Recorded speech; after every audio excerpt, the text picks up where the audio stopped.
Alrighty, welcome back. We just talked about all of the changes that are going on around college football. Did not get to all of them because it might just be physically impossible, but got to a ton of them. So if you want to see all those changes, definitely check that out. And now let's talk about some of the most pressured individuals going into 2024. There are tons of guys that have a lot on their shoulders.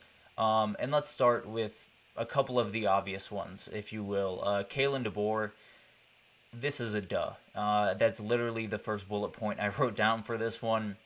He's taking over for a guy that was essentially the sport for a really, really long time in Nick Saban, and it's always going to be tough, right? There's no reality where you walk into a job after someone like Saban has left, or down the road, whoever takes over for Kirby Smart at Georgia, it's going to be a nightmare. I won't lie to you. It's going to be a lot of long hours, a lot of really tough things to figure out.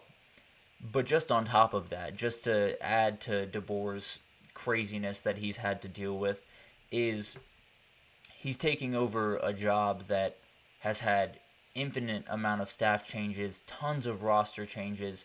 It's been really hard for him to, you know, really get comfortable because he's constantly putting out fires, constantly trying to fit in guys that they absolutely need. They got Keon Saab in the portal. That will not be the last guy they get in the portal, I don't think, throughout this process. But he's basically been dropped into a very, very tough situation, and every single day it feels like the situation gets a little bit tougher and a little bit tougher, which is obviously not what he's wanted. And I think he's very excited of pretty much anyone in the country to get to spring ball and to be coaching football again and to be on the football field, because I think he has kind of gotten a little bit tired, I'll be honest, of doing all of the stuff but coaching football. So I think he's very excited to get back to that. And I think another factor in all of this pressure that is building up around him and his OC, Nick Sheridan, who was elevated after Ryan Grubb left, tons of pressure on him to make this offense work with Jalen Milroe coming back. But another factor to be put into this is Alabama fans have been spoiled. They will tell you that, I'm sure. It is no secret across the country. Nick Saban has absolutely spoiled these people with national titles left and right, with SEC championships, with basically just expecting to beat everyone on the schedule every single year, which is not a realistic thing for 99% of teams in sports. So it has been a wild time in Tuscaloosa, and with that comes somewhat unrealistic expectations. I'll be honest. I think while Alabama fans will try their darndest to not put as much pressure on Kalen DeBoer as they did on Nick Saban to always be in the mix, to always win 11, 12 games, to always be fighting for a national title, I think it's going to be really hard not to, right? They have Georgia coming to town early on in their conference schedule, and if that goes the wrong way, you will see a lot of upset Crimson Tides fans very quickly. So how does he deal with all that will be a huge part of not only 2024, but moving forward. How can he kind of subside all of the fans' worries about maybe his, ability to do this job, because if he stumbles a little bit, they will be on him very, very quickly. I promise you that. So tons on his shoulders. He might be the number one guy that is under the most pressure just because of the position he's in, taking over for the greatest coach of all time in Nick Saban. Another duh is Sharon Moore. Obviously, taking over for Jim Harbaugh is really, really tough. Taking over for Jim Harbaugh after a national title is particularly tough because the last, however, I think 6 national title teams have had the most players drafted and have had the most players leave for the draft. Michigan has the most players invited to the NFL Combine with 18. So just to give you an idea, he has to take over for one of the better coaches we've had in the sport over the past couple of years. He has to replace a ton of really good defensive coaches in particular, but also some, special teams coordinator in Jay Harbaugh that went to Seattle, and he's got to do all of this while also putting together a national title defense run, which is not an easy thing to do. I think we saw in 2022, I think Georgia made it look relatively easy. And then they had to play Ohio State, and you realize, man, these guys have been giving absolutely everything all year, and that was an absolute dogfight. Was probably the best game of all of that year, and it's incredibly hard to repeat. It's incredibly hard to even get your guys up to, be back in the Big Ten championship after this year because of the amount of people they're losing. But the talent is still very much there. They hired Wink Martindale as their defensive coordinator. It will be a very interesting thing to watch because his time in the Giants was not necessarily his best, but obviously a very, very smart guy that's been around football for a very, very long time. So I have full confidence that he'll be able to make that defense work even with all the departures that have happened. And then they got to face Texas week 2. So he's another guy that will be under a spotlight very early on against a very, very good team in Texas. So it's going to be a tough draw for Sherrone Moore. I really like him. I think he's very, very good.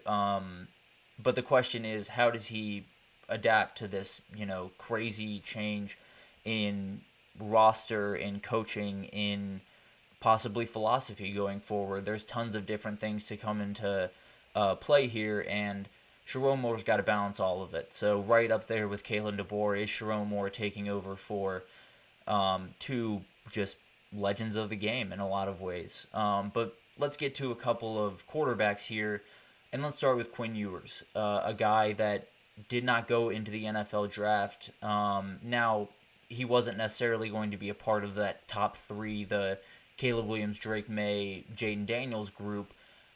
But I think anyone that has been following the draft has seen it's pretty much those 3 guys and then a big gap. There's a big question mark at quarterback 4. There's tons of people being thrown out there, from Michael Penix to J.J. McCarthy to maybe even Spencer Rattler. Tons of guys that could find their way into that 4 spot.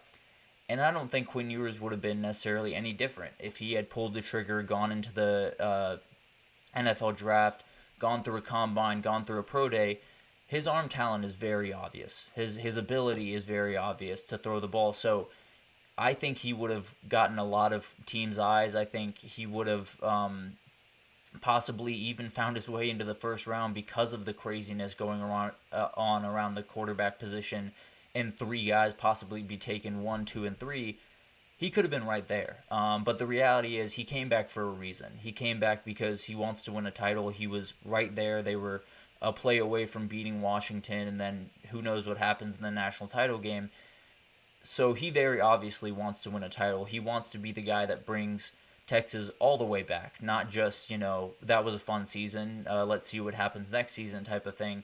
He wants to be the guy that lifts the trophy for them, and I think that's very clear. So him coming back is a message not only to Texas fans and to, the SEC, but college football as a whole. And I think he's going to have a really good season in 2024. If he can follow it up with possibly even a trip to NYC after a really good 2023 campaign, he might just be up there for the number 1 pick. I think he'll be battling Carson Beck pretty much all year for that spot, and it'll be interesting to see how that works out. And then I don't love addressing this because I don't think it'll play much of a part in the season, but if he does struggle, people will be talking about Arch Manning. That is a layer of this that you have to at least touch on, and although it's a little goofy and it probably won't matter, it is something that will happen, and it's something he will have to deal with.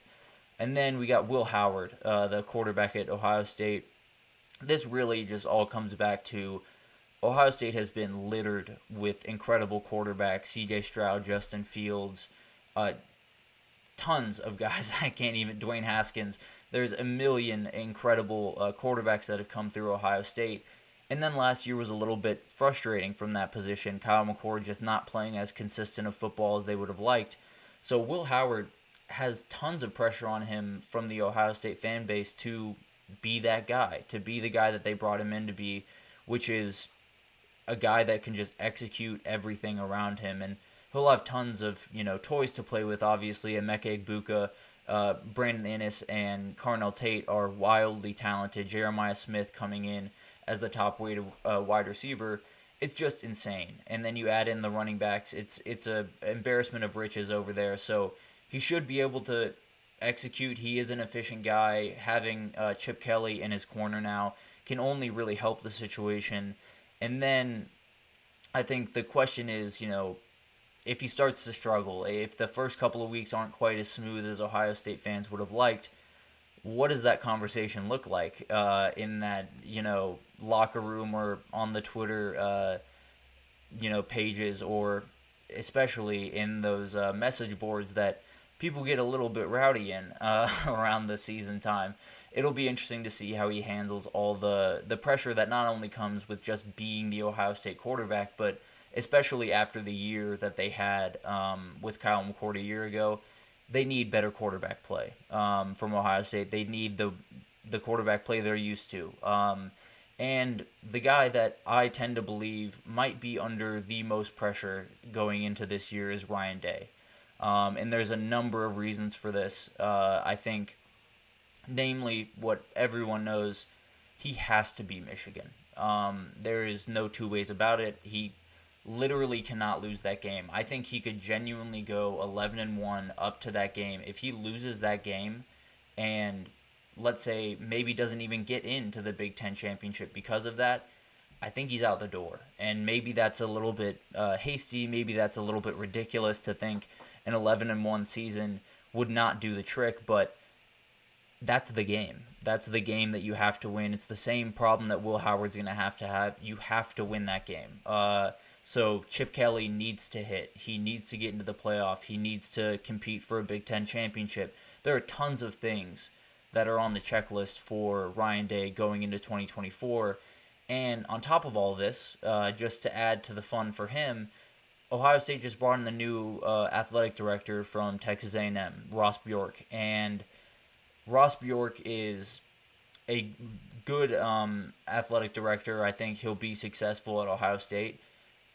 But one thing about him that is absolutely true, that will always be true, I'm sure, is he is not afraid to spend money. He is not afraid to go after the big fish. He obviously hired Jimbo Fisher during his time at Texas A&M after getting rid of Kevin Sumlin.